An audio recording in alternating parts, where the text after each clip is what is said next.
Welcome in, everybody, to the CFB Nation All-America podcast. I'm Bill Trocchi, senior editor at sportingnews.com, alongside Bill Bender, our national college football writer at sportingnews.com, and the president of the Football Writers Association of America. We're happy to be joined by Brian Howell, the three-man booth. Thanks for having me. I appreciate it. Yeah, so Brian from the Daily Camera in Boulder. Brian is a longtime Colorado beat writer, one of the best in the business. We're coming to you live on our CFB Nation YouTube channel again.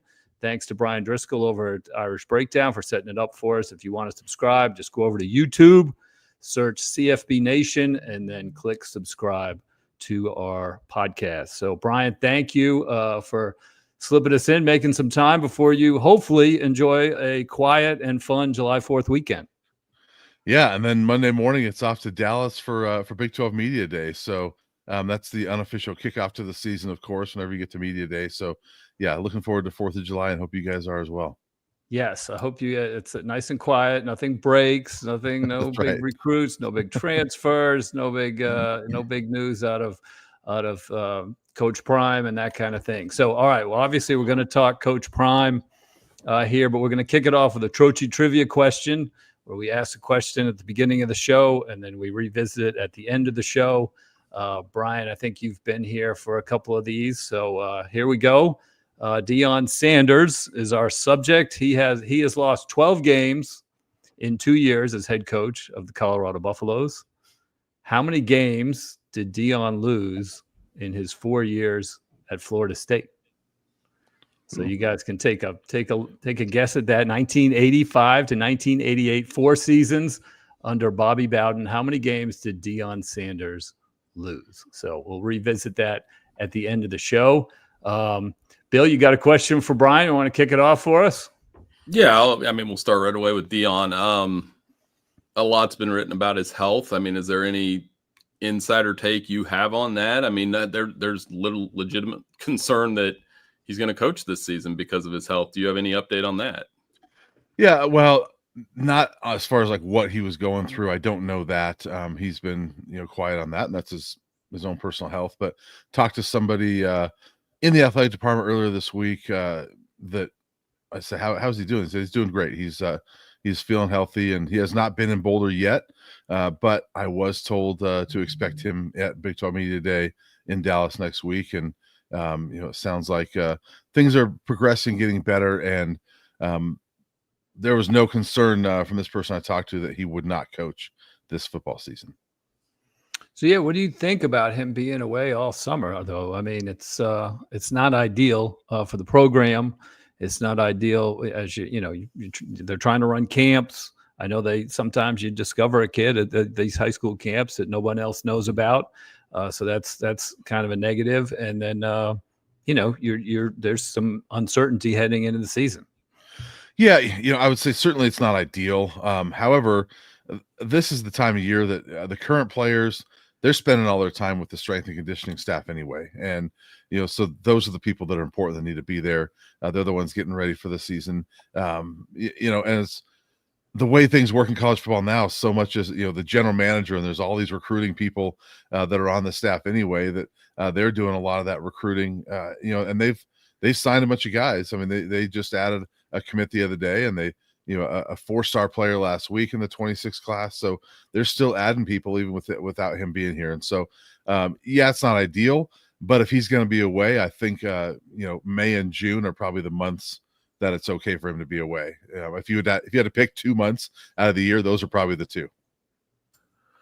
Well, Brian, Colorado's not ranked in any preseason top 25s, not very few, if any. I know we looked through 12 here at Sporting News, and they weren't ranked in any of those. A little bit off the radar this year. How much of that is just Shedeur and Travis Hunter are gone? Shedeur and Travis Hunter are still very much in the headlines, especially Shedeur, but Colorado not as much. So I guess my question would be, is that a good thing in a way? That Colorado as a football team outside of Deion, Shedeur, Travis is a little under the radar? Yeah, I think so. And it doesn't surprise me when you think about last year. the Big 12, I guess, is not doing a preseason media poll this year, but last year they did. And you look at, the preseason, all conference and the preseason media poll, and you put it together, the Buffs were projected, I think, at like 11th or 12th, something like that. But Shedeur was projected as the first team all-conference quarterback and Travis as defensive player of the year. And that's an odd combination. Well, if you've got the best quarterback and the best defensive player, how can you finish 11th or 12th? What that told me was that a lot of people viewed Colorado last year as they've got 2 stars and not much else. Well, now those 2 stars are gone, and I think a lot of people view Colorado as not having much else. And I think that there's more talent than people think. I think Caden Salter is not he's a drop-off, but he's not as big of a drop-off as people might think. And there's a lot of receiver talent that people don't know about yet. And so I'm not surprised they're not ranked. And frankly, what I've seen, they're not even top 10 in the Big 12 in a lot of the rankings I've seen. So I think they are underrated a little bit, but I think they'll be a good football team. So you mentioned Salter, freshman Julian Lewis was signed. He's a hotshot recruit. What was going through his mind, you think, when Salter announced his transfer just a few weeks after he decommitted, I think, from USC to Colorado? He wants to play for Coach Prime. Shedeur is gone. There's the QB1 right in front of him, and all of a sudden, here comes Caden Salter from Liberty. That couldn't have felt good for Julian. Right. I will say this. I would guess, just the way this staff is, that Julian knew exactly what was coming and that there was probably conversations with him. I don't think you can do that to a 5-star quarterback without him knowing that, hey, not only did he enroll early, but he graduated a year and a half early. So he should be going into his senior year. For people that don't know, he reclassified. He was a 2026 recruit that reclassified. So he doesn't turn 18 years old until like week 5 of the season this year. So I imagine the conversations would have gone like, look, you're a really young guy. We don't know at 17 years old if you're ready to lead this thing. We've got to have, and even if he gets hurt, even if you're the guy and you get hurt, we got to have a quality guy around you. So I imagine that's what the conversations were. And if you're Caden Salter, you were a starter and a star at Liberty, you're coming in to be the guy. And so it's an interesting competition with those 2 guys. But I don't remember Colorado ever having a 1-2 as good as this. Well, I was going to say, did you get to see some spring practice between the 2 guys at all? Just the spring game. We don't get to watch any practice at all. And the spring game, who knows? I mean, the offense didn't look good at all, but they're missing a lot of people. So it's hard to tell. I mean, I thought Caden looked better than Julian that day, but it's probably 45 minutes of scrimmage and you're missing a lot of people. So it's hard to tell. Well, I was going to say, obviously you get a couple hints there from the spring game, but not too much. I've sat through plenty of those myself. But how much would you anticipate maybe the offense changes a little bit with Salter, who rushed for 1,700 yards the last 2 seasons, 19 rushing touchdowns. And, when you watched Liberty's offense, he was it. He was the center of it. He can pass, but that running threat from a quarterback, Shedeur didn't really do that. So how much does that fit to what they're going to try to do offensively? Yeah, Shedeur, obviously, he was a good scrambler, but that was not a big part of his game, was running. I actually, if I had to project right now, I think Caden Salter is going to be the leading rusher on this team. Just some of that, as you look at the running back room, it's like, I don't know. So I bet he's the leading rusher, but it's going to change because you do have that running threat. And, I will say Colorado's been last in the country in rushing the last 2 years. I don't think they will be this year. And I think part of that's going to be because you have Salter that, he might finish with 500-600 yards on the positive end, as opposed to 300 yards and lost sack yardage. So, it's going to be a little bit different in that regard. He's not going to be as good of a passer, but he's going to be a good passer with some strong legs. And so I think the offense changes. I don't know about quite a bit, but I think it's going to look different. Deion has promised better players on the offensive line and the defensive line. Is he telling the truth? I think so. I think this team is better in the trenches than they've been in a while, not just in the prime era, but look, they weren't very good obviously before he got here. So I think this group is better. Last year they brought in a bunch of transfers though, and it was not great. it was better than the year before. I think this year's better than last year. I mean, they brought in a guy like Xavier Hill, who was all conference at Memphis, and Zy Chrysler, who was, I think, a 2-time honorable mention all conference guy in the Big Ten at Illinois. So you've got guys that have not only played and started, but have actually earned a few accolades. So there's a lot of experience on the offensive line that it's not at CU, but it's a lot of experience at other places that hopefully they come together. And if they do, they're not going to be a great offensive line, but I think they're a better group than last year. And same with the defensive line. I think they're deeper. How much does, they had players drafted. Well, I talked about Travis and Shedeur, and everybody knows about that, but they had more players drafted in the NFL. You do have the NFL guys on the staff. Is there something tangible that you notice when you're around that program with, Marshall Faulk and Warren Sapp? And do you envision them continuing to put, because to me, the best way to sell your program is put guys in the NFL. Are they going to continue to do that over the next 2 cycles with this roster they have? And then I guess the second question would be, of all these transfers, and about half of the transfers are on the 2 deep depth chart on the starting lineup, is there 1 or 2 that popped in the spring that you like? Yeah, I think they're going to continue to do that. I think part of it is that being pros, and not only just pros, but you got Hall of Famers, is they're teaching how to be a pro. And I think that, once you learn how to be a pro, and it's not just on the football field. Coach Prime is so big on learning how to be a pro in everything. And, one thing about Marshall Faulk coming in is he's been in the financial industry the last several years. And so he brings that to the table as well. They're teaching these guys everything from finances to how to conduct yourself off the field. I think that trickles down to how you play and how you prepare, and that makes you a better player. And so I think they are developing pros, and I think we're going to see a lot more guys that are in the NFL from Colorado in the next few years. Obviously, Jordan Seaton, I think, is on track to be a first-round pick. He's not eligible until 27 draft, but a guy like DJ McKinney, the corner who began his career at Oklahoma State, I think he's going to be an all-conference type player this year that maybe goes in the NFL draft next year. And they've got receivers that are, I think they're loaded. Draylon Miller, Omarion Miller are really good receivers. I think that people don't know about yet that are going to be all-conference type of players. And so I do think there's going to be some more NFL guys coming in the next few years. So we talked to you last summer, I think it was, and you were skeptical Deion would be back for year 3. Yeah. You thought he'd never not coached his kids, and so this would be the situation.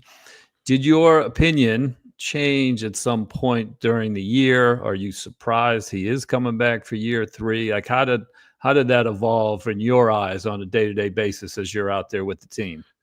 It didn't really change until December of last year, when it really looked like, he's actually going to be back. And, started having some conversations with Rick George, the AD. And, he talked about, I was asking, are you working on an extension? He goes, yeah, we're working on it. And I was like, wow, okay. He might actually be back. And it surprised me for sure. I didn't think that he would be here. I didn't think he would coach anywhere. There was always that speculation of, will he go to Florida State? Will he go here? I never thought he would coach anywhere else. I thought he would get his sons through this, and then he'd ride off into TV and, a nice lucrative deal and cush schedule where he could maybe do Thursday night football and then be able to go watch Shedeur and Shiloh and Travis on the weekends.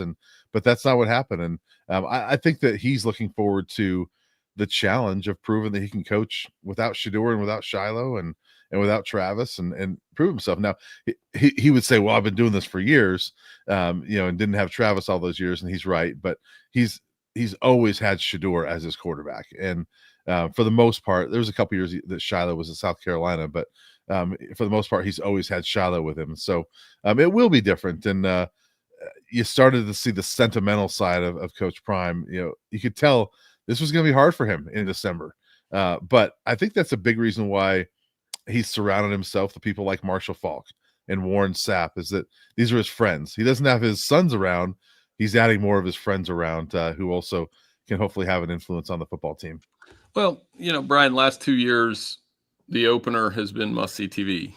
TCU, what a game. Last year, North Dakota State, we all watched it. Now, it sneaks up on you. Week 1's loaded.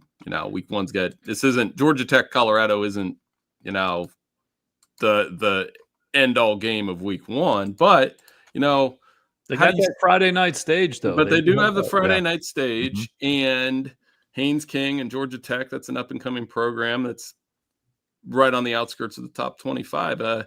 How important is this open? I mean, that's a bad question. I'm going to say how important is the opener, but what do you see maybe unfolding in this opener at Colorado? Can they pull off another one? Yeah, it is. It's a really entertaining opener, I think. And, it's funny. I was talking to the Georgia Tech beat writer earlier this week, and these two programs have never played each other, but they've been linked for 35 years because they shared the national title in 1990. And, Colorado was the AP champion, and Georgia Tech was the coaches poll champion. And so there's always those two fan bases have always kind of thought, well, you stole our half of the title. And so not that the 1990 national title will be decided on August 29th, but it's exciting to have those two finally on the field. But it's a great opener for Colorado, and it's one that I think is probably, of those three openers you mentioned, I think this is the toughest team that they'll face in those three. And obviously TCU was coming off the national title game appearance, but as we saw that it unfold, that 2023 TCU team was, they were, I think, a 5-7 team and not great.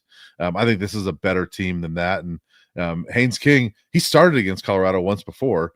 He was with Texas A&M, and they came and they played at the Broncos Stadium in Denver, and he got hurt and then missed the rest of the year. So I know he's hoping for a better trip to Colorado, but I think this is a really good test for Colorado. And if they win it, I think it sets them up and probably in a lot of people's minds changes how they view Colorado. If they lose it, I think a lot of people will say, all right, that's maybe what we thought. It's kind of an average football team. Yeah, I think we had Bill mentioned the Sporting News composite top 25 that we looked at. There were 4 Big 12 teams in there. All 4 are on Colorado's schedule. Yeah. Arizona State, BYU, Kansas State, and Iowa State. 3 of the 4 are at home, but it would be nice from Colorado's perspective if they missed one of those teams. Is that the feeling that this is as kind of as challenging as a league schedule as they could probably have?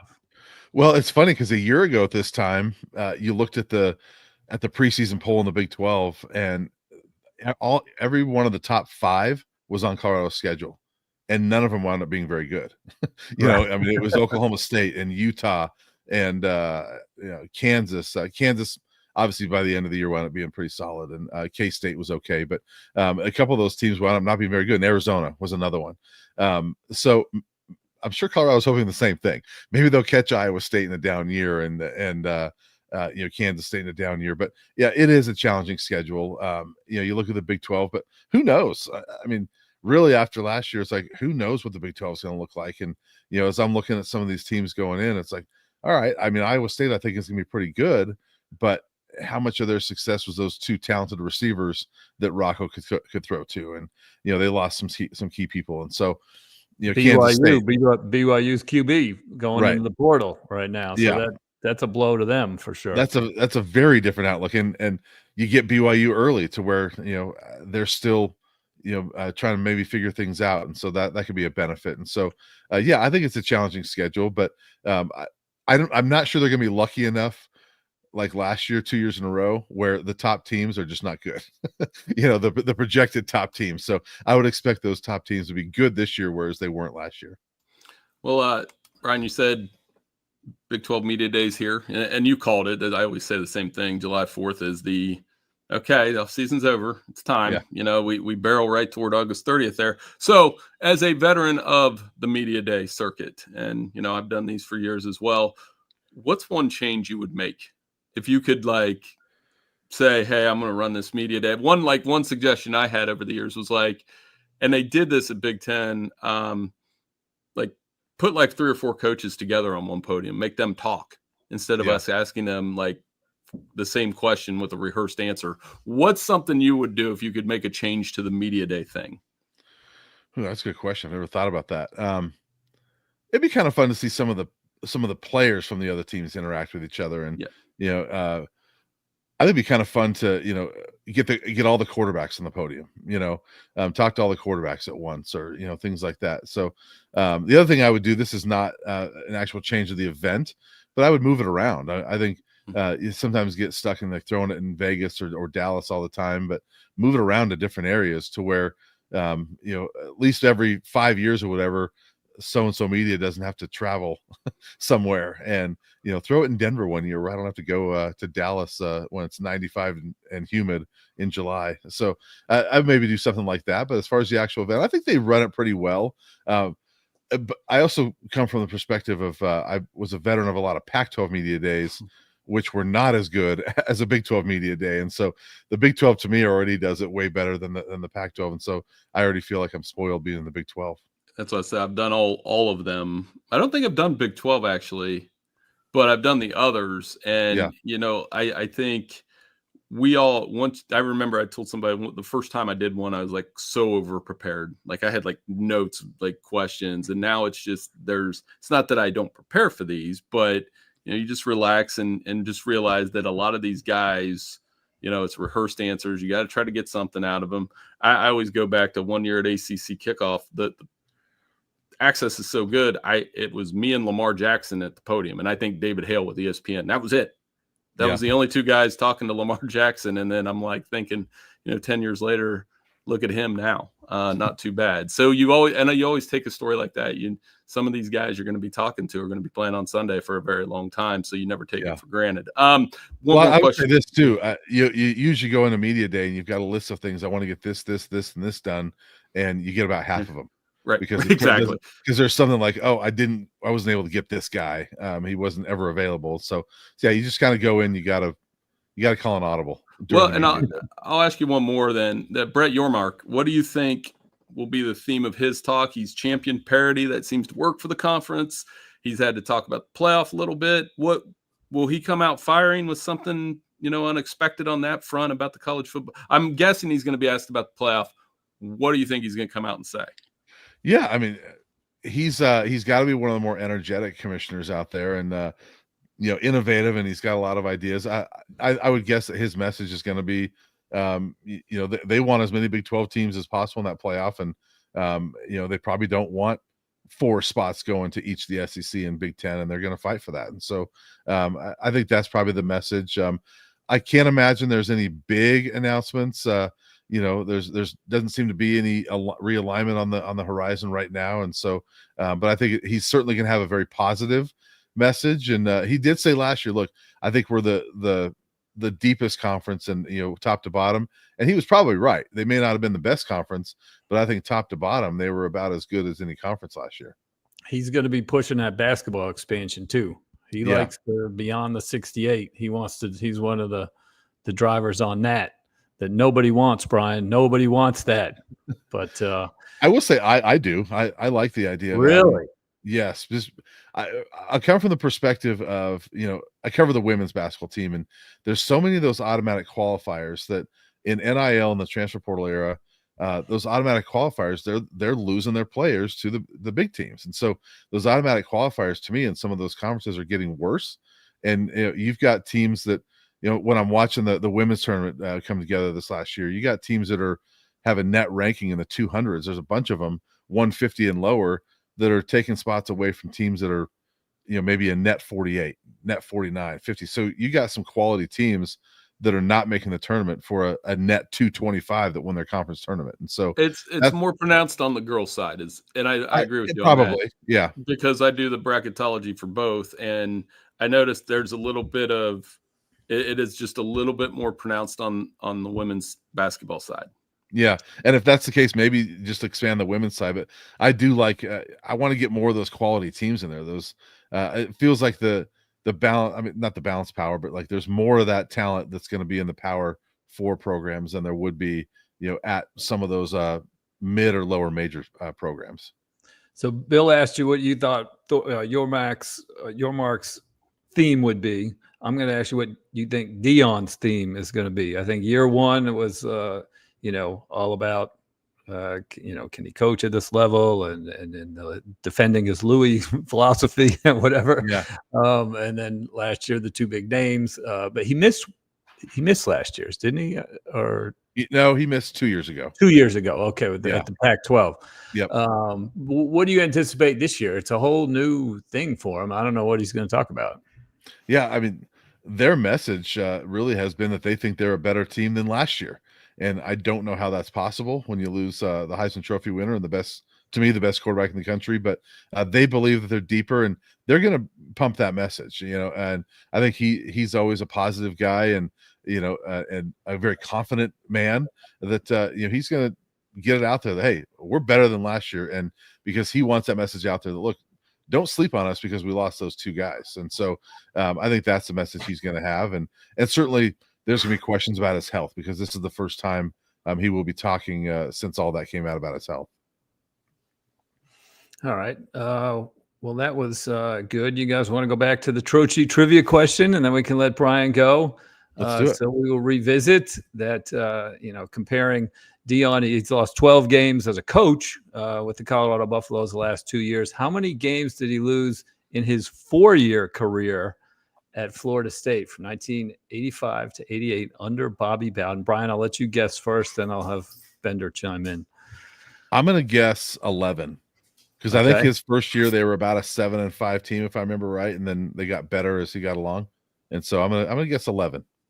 Okay, I'll say 12 because it feels like a tricky question. Actually, Brian was closer. The answer is 9. Sorry. Wow. He went 9-3 as a freshman, 7-4-1 as a sophomore. And then his junior and senior years, they went 11-1 both years, lost to Miami both years. And those 2 seasons kicked off Florida State's insane 14-year streak of finishing in the top 5 every season. Ridiculous, yes. So Deion was at the beginning of that wave right there. So I was going to ask, can you guys name the 2 coaches for Colorado and Georgia Tech in 1990? That should be pretty easy, though. Well, Bill McCartney. And then can you name the Georgia Tech coach in 1990? Bobby Ross. Yeah, there you go. Ross, yeah. Yep, there you go. Yeah. So when maybe I believe Bobby Ross, both coaches have passed away, right? Yeah, Bill McCartney passed away in January. I think Bobby Ross passed away. Yeah. I hope I don't want to. How about the quarterbacks? Darian Hagan for Colorado, and who was Georgia Tech's quarterback? Good question. I don't know the answer. No, Bobby Ross is still very much alive, so I didn't want to jinx that. Okay, good. Good. Maybe he can come to the game. I'm trying to think of Georgia Tech's quarterback. Yeah, I can't remember. I know they had Swilling was their safety. He was a stud on that team, and I'm trying to think who the quarterback was. Do you know? I don't know. Yeah, I'm not. That's a great theme though for that game. They can forgot about Bobby that. Ross come to the game. Right. That was great. So anyway, all right. Well, thank you, Brian, for joining us. That was really fun.